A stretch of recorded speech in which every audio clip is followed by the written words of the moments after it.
my friend. I see you followed your nose to this lovely... perfumery? Perfume yard? Perfactory? Yes, let's go with perfactory. Why, I'm Marcos, of course, one of the most successful merchants in all of Greece. You really haven't heard of me? My name is known from Kefalonia to Kos. If you've ever paid money for something, I probably received a percentage. But enough about me. Let's go back to what you're doing here. A word of advice from a former perfume peddler. Never start your sales pitch with, "You smell like you could use some perfume." It has a surprisingly low success rate. This sensuous little island is where perfume was produced. Your nostrils are in for a treat, unless you're allergic, in which case I could sell you a wonderful remedy for a very reasonable price. No? Okay then. I'll check in on you at the end of your visit. See you soon, my friend.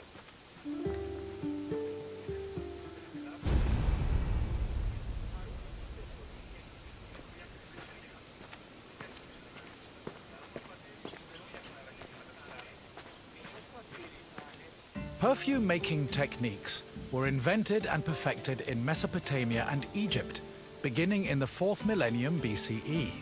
By the time of the Mycenaean era, perfume played an important role in the Greek economy. Mostly reserved for kings, priests, and aristocrats in the beginning, it later became more widely available during the classical and Hellenistic periods. Greeks used perfume for more than just personal cosmetics. It also had sacred uses. For example, cults would sometimes anoint their god's statue with perfume, and it was also used during rituals like weddings and funerals. Food and wine could also be scented with perfume to add to a meal's presentation. The art of making perfume was part of medicine and pharmacology, and physicians devoted entire books listing the best perfume recipes.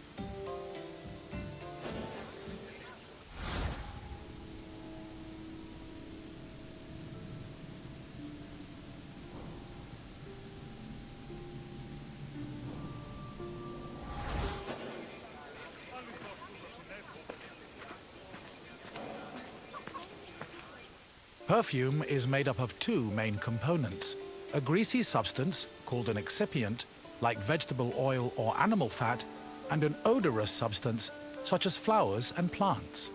For ancient Greeks, the most common excipient was olive oil. According to Theophrastus, however, the most valuable oils were those extracted from nuts in the Syrian and Egyptian deserts.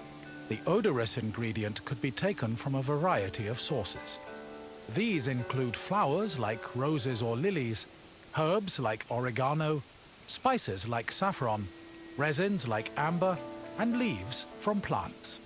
Some fragrances were also imported from outside of Greece, like Indian cinnamon and Syrian frankincense. These exotic scents were considered exceptionally precious.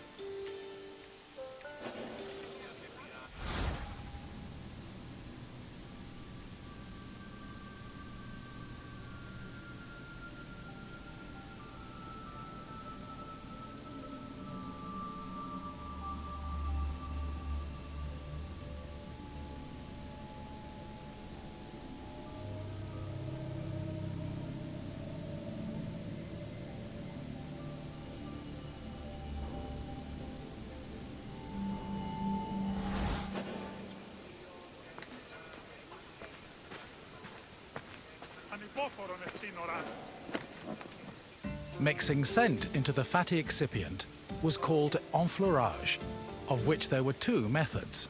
If the flower being used for the scent was fragile, the preferred method of extraction was cold enfleurage, which required an oil-soaked cloth. First, the cloth was rubbed against the flower's petals, saturating the oil with the scent. Then, the cloth was pressed to wring out the scented oil. Hot enfleurage involved heating the excipient before mixing in the scented substance.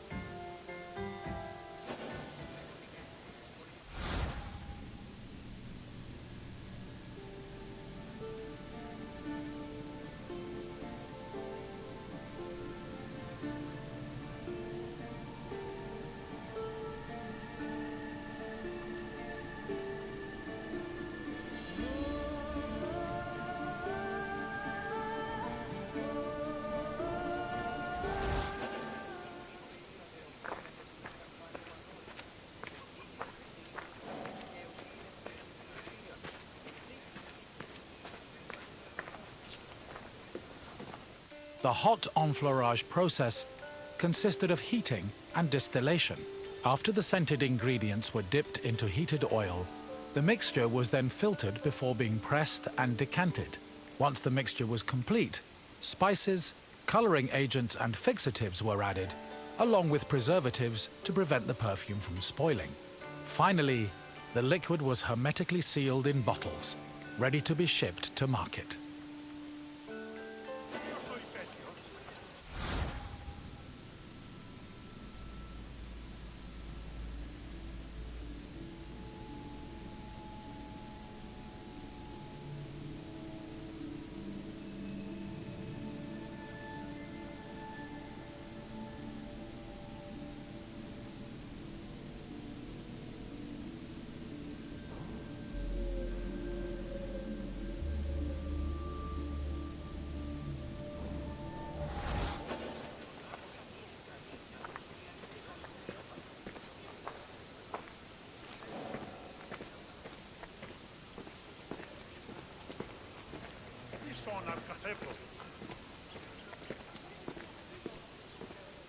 Perfume was usually bottled in ceramic or glass flasks, but more luxurious fragrances were contained in ornamented and painted flasks.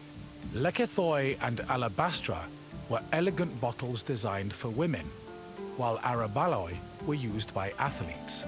It was common for the bottle's craftsmen to brand them to prevent frauds and knockoffs.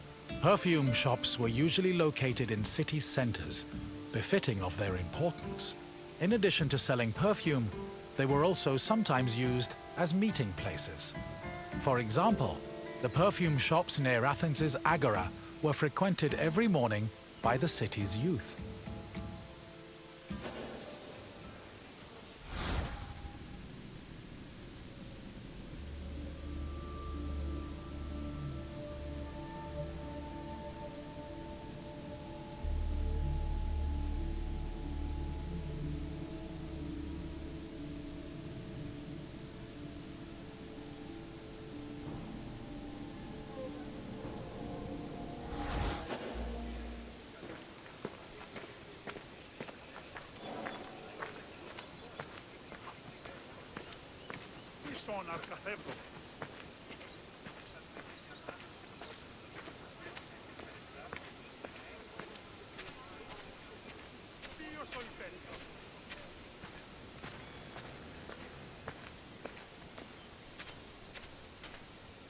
The main purpose of perfume was to attract members of both the opposite and the same sex. We can trace this practice back to a scene in the Iliad, where Hera used perfume to seduce Zeus. Similarly, hymns about goddesses like Demeter and Aphrodite always mention their pleasant smell, further solidifying the belief that scent and seduction went hand in hand. However, perfume was also a mark of social status. Athletes covered themselves in perfumed oils during their training and at symposia, and citizens were judged based on how anointed, shiny, and perfumed their bodies were.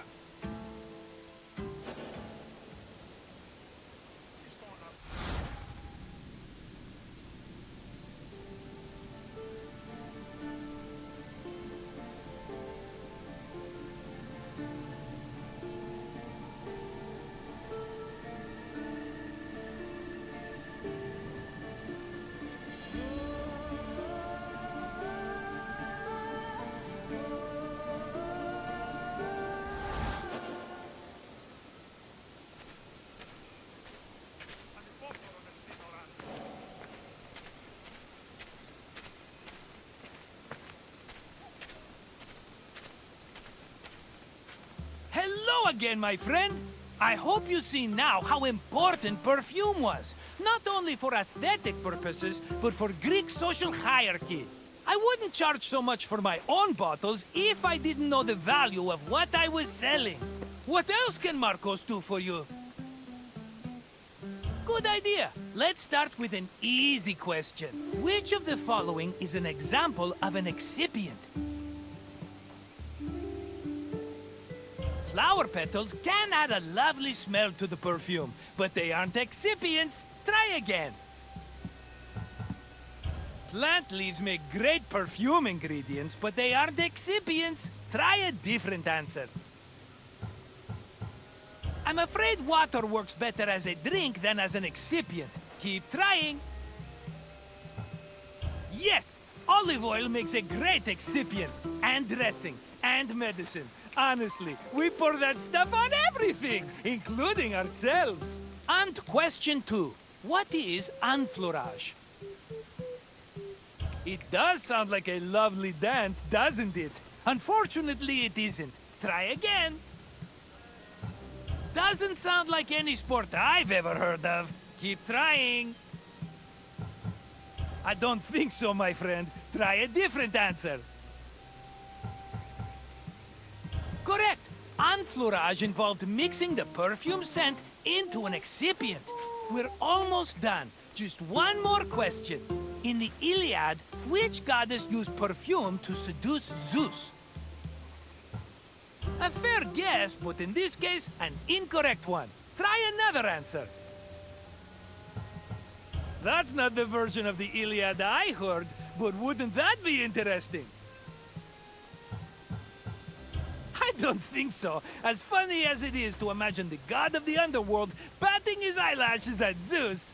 Try again. Yes, Ira poured a saucy scent on herself to get her husband's attention. You did it! You've completed the test. If you say so, but I have a feeling we'll run into each other again soon. Farewell!